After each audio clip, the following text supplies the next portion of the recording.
Okay, well, I said that I was going to upload a video on October 14th, and today is October 13th.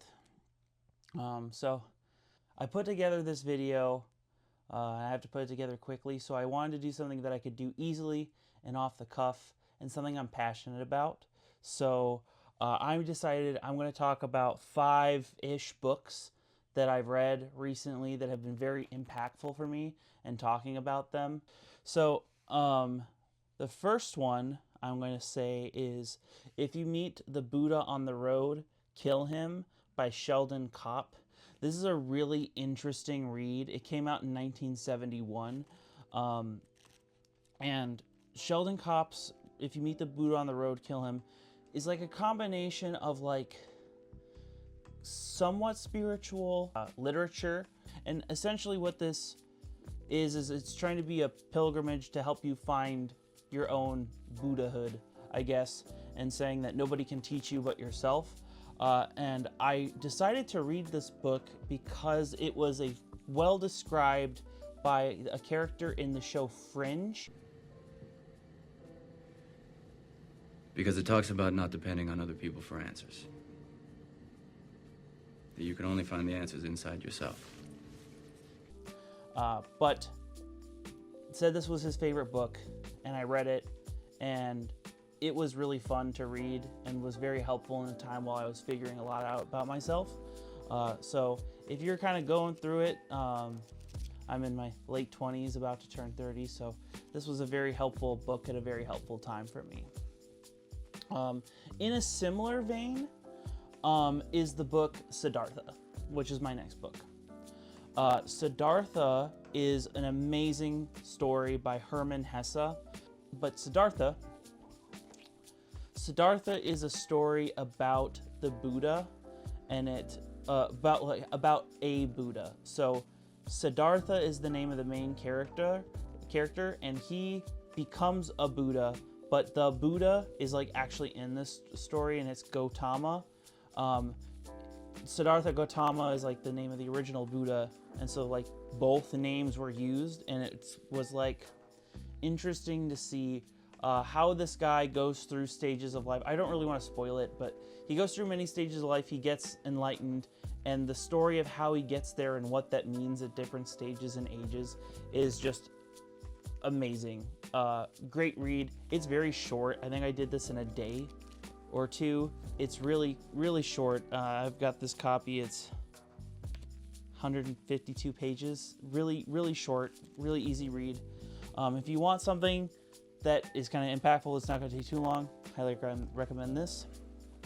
I don't know how impactful this is going to be completely because I'm still reading it, but I wanted to bring it out here because this is a book I'm actually currently reading.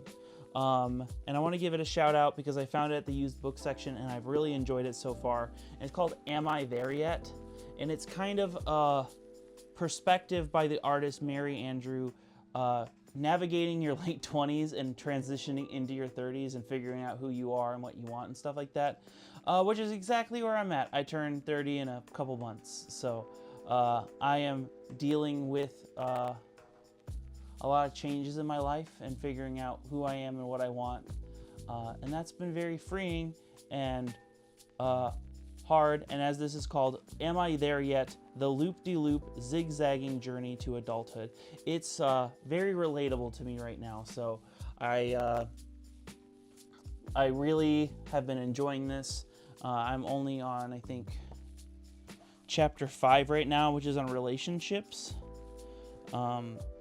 Heartbreak and Loss is chapter 5. So, got this at the bookstore, used for relatively cheap. It looked good. It was really good. The price on it says $20. I think it would probably be worth $20 for people, but I got this for $8 at my bookstore used. So, 1971 is Be Here Now, which is this amazingly interesting tale of Ram Dass, who was a person who was a professor. I think he was at Stanford or something. He was at a prestigious school, taught social science, and was one of those people who got really into psychedelics. And so he kept getting really high. He was trying to figure out what the if is all about. And my cat is sniffing my tripod. So Ram Dass is trying to figure out what the ifs, ands, or buts of it all are about. And he decides to go to India. He studies with a guru, and he has these honestly really amazing journey. This is a book where you just kind of have to read it and experience it. It kind of comes in 3 parts. The first part is here, and he tells his story about how he went to India and what his experiences are like, and they are larger than life. Then this middle part is essentially it's poetry, like visual poetry, but it's like this book really resonates with me, and it's a spiritual Bible of sorts, a Bible for me.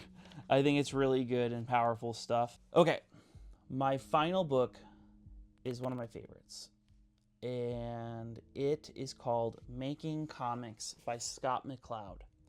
I love this book because it is a book that teaches you by doing. Scott McCloud is a comics artist, and this is part 3 of a 3-book series. So the first book was Understanding Comics. The second book is Reinventing Comics. And the third book is Making Comics. Now, I think this is the strongest one in the series. It does re-say some of what Understanding Comics says. This is kind of the condensed final version between the two of them with some additional things, with also a focus on getting you feeling comfortable to make your own comic. But the series as a whole is super interesting because the first part, Understanding Comics, is like a comics review of what comics are, what comics means. It's so philosophical, and it looks at like the elements of comics and does go into making some comic stuff, but it goes into it really is a study of the craft, and it is an amazing history and a teaching lesson, and it's really cool, and you learn a lot from it. Reinventing Comics is an analysis on the industry. I think this is a really interesting look at navigating into new technologies, and I think that I need to give this one a reread. But this is my personal favorite. This one is such an interesting critique of the industry, and says a lot of things. I think this book came out in 2000. You'll be surprised with how forward thinking Scott McCloud is. A gem, to say the least. So, on to the actual book of my choosing here, Making Comics. So why is this one the one if I have these like glowing reviews? Making Comics is a journey to getting you confident into doing your craft in almost anything. It like walks you through the process of comics by doing comics, and it almost teaches you how to be an observer, because this is trying to teach you the ins and outs of comics. He's talking about the reality of comics and talking about the rules that make comics work, and then breaking them in the next panel. But the way he breaks them is the right way. When they talk about there's no wrong answers, there are wrong answers, but it's like the anyone can cook line in Ratatouille, you know. Not anyone can cook, but talent can come from anywhere kind of thing. These are the exceptions, and the interesting exceptions, you can learn from it. So you get so many layers. 1 of what he's actually saying, 2 of what he's showing, and 3 of how he pieces it all together. This walks you through so much storytelling. Like, this teaches you storytelling, this teaches you design, this teaches you how to teach, and it helps you with learning yourself. I think this book is an experience, and if anyone wants to get into the creative field, even like in animation, because like storyboarding is like a beginning to animation, and storyboarding is just comics. Highly recommend Making Comics. I highly recommend this book. I'm going to be mentoring some people, and I've made a lot of references. I've taught comics, and I taught based on this book. I learned based off this book. and other design people I know who are amazing in their craft use this book. This book is just,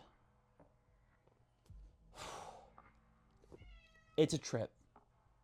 And if you get any of these books off of your, if there's a book that's for literally, like, a lot of these books have been for me and my personal health journey, like my mental health and like navigating through weird times, which if you're in weird times, maybe these books will help. I mean, I'm sure if you're like me, you have a giant stack of books that you've been trying to get to. But for a book that anyone can pick up and have a great time with and learn a lot from, Making Comics by Scott McCloud will not do you wrong. And he's not sponsoring or doing anything like that. I am just so passionate about this book. So that is my 5-book review. I'm gonna chop this up and we'll get this posted. All right. Thank you so much if you watched all the way here. I really appreciate it. I'm still trying to figure out how this YouTube thing works and figuring out what I want to do and what I want my voice to be. I'm working on several other projects too at the same time that will be uploaded to YouTube somewhere. But if you want to keep following my personal journey, it'll be right here. I'm working on building a website, which will be a better place to watch more generally what I'm doing as an artist. But I'm trying to get myself reinvented and figure things out. So this is just another step. All right. Well, thank you so much. I'll catch you next time, and peace out.